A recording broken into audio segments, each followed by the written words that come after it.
Saudara-saudari dan anak-anak yang terkasih dalam Kristus, salam dari Novisiat SVD Kuburuteng Manggarai Flores NTT. Saya Pastor Freddy Jahadin SVD. Hari ini Jumat 18 November 2022. Injil hari ini diambil dari Lukas bab 19 ayat 45 sampai 48. Sebagai murid-murid Kristus, kita harus selalu menaruh hormat dan menjaga kesucian rumah Tuhan. Karena rumah Tuhan adalah rumah doa. Sebelum kita mendengarkan firman Tuhan dan merenungkannya, marilah kita berdoa memohon penerangan Roh Kudus. Dalam nama Bapa dan Putra dan Roh Kudus. Amin. Tuhan dan Allah kami, puji dan syukur kami haturkan kepadamu, karena Engkau selalu mengingatkan kami untuk menjaga kesucian dan kehormatan gedung gereja kami, di mana di sana Engkau selalu bersemayam. Di sana kami selalu mendengarkan ajaran dan menyambut tubuh dan darah-Mu. Tuhan, sadarkanlah kami selalu bahwa rumah-Mu adalah rumah doa. Rumah-Mu adalah tempat kami bertemu dengan Dikau.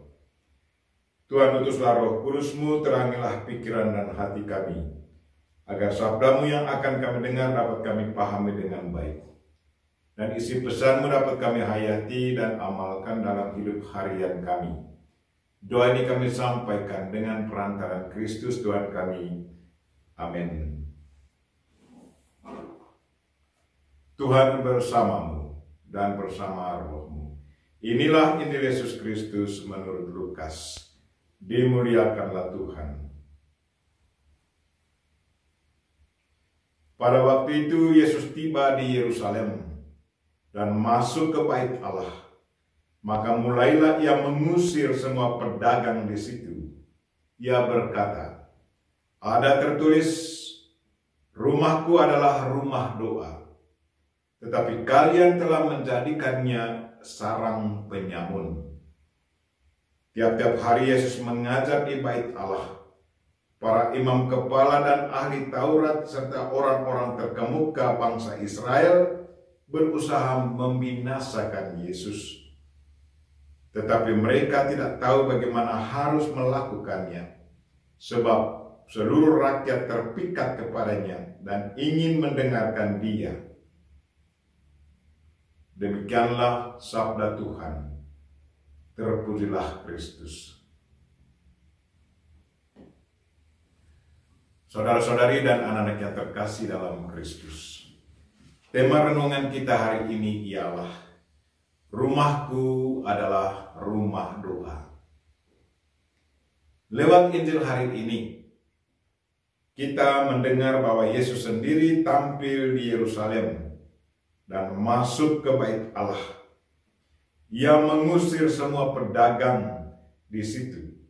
Ia berkata kepada mereka, "Ada tertulis, rumahku adalah rumah doa. Tetapi kamu menjadikannya sarang penyamun."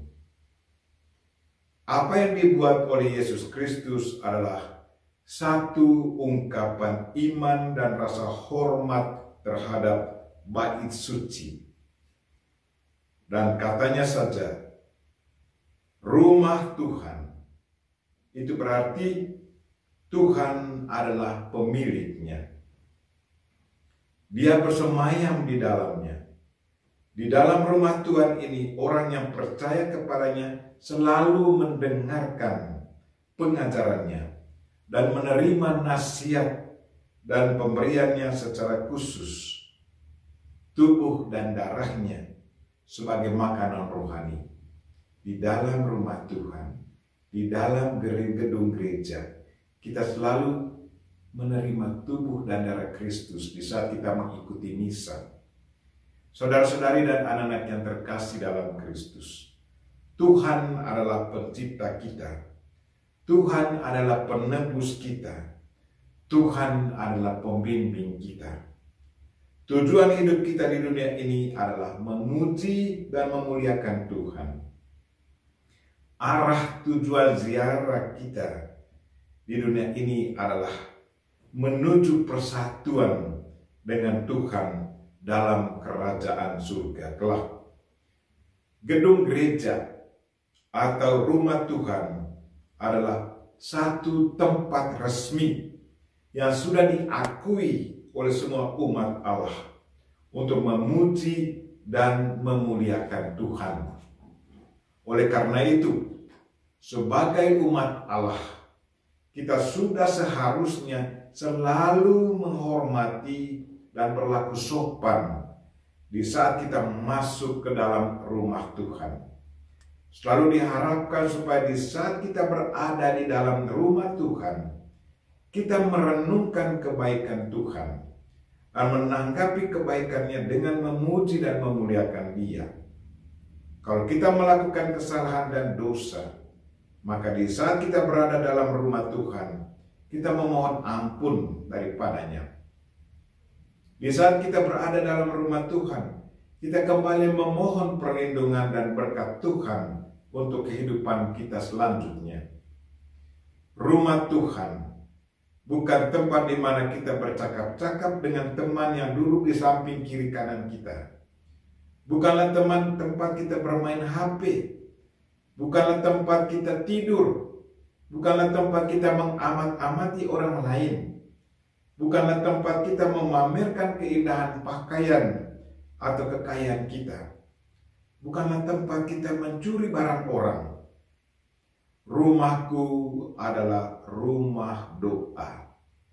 Karena itu di saat kita masuk ke dalam rumah Tuhan, kita harus membawa doa-doa kita kepadanya. Itulah kata-kata Yesus. Rumahku adalah rumah doa. Marilah saudara-saudari dan anak-anak yang terkasih, manfaatkanlah rumah Tuhan sesuai dengan nama dan tujuannya, agar kita di saat kita tinggalkan rumah Tuhan, kita boleh alami rasa damai, segar, dan rasa bahagia dalam hati dan pikiran kita. Kita memohon Bunda Maria untuk senantiasa mendoakan kita. Amin. Marilah kita mohon berkat Tuhan. Tuhan bersamamu dan bersama rohmu. Semoga saudara sekalian dan mereka-mereka yang kita doakan pada hari ini, secara khusus mereka yang sakit, dan segala aktivitas kita sepanjang hari ini diberkati oleh Allah yang Maha Kuasa, Bapa dan Putra dan Roh Kudus. Amin.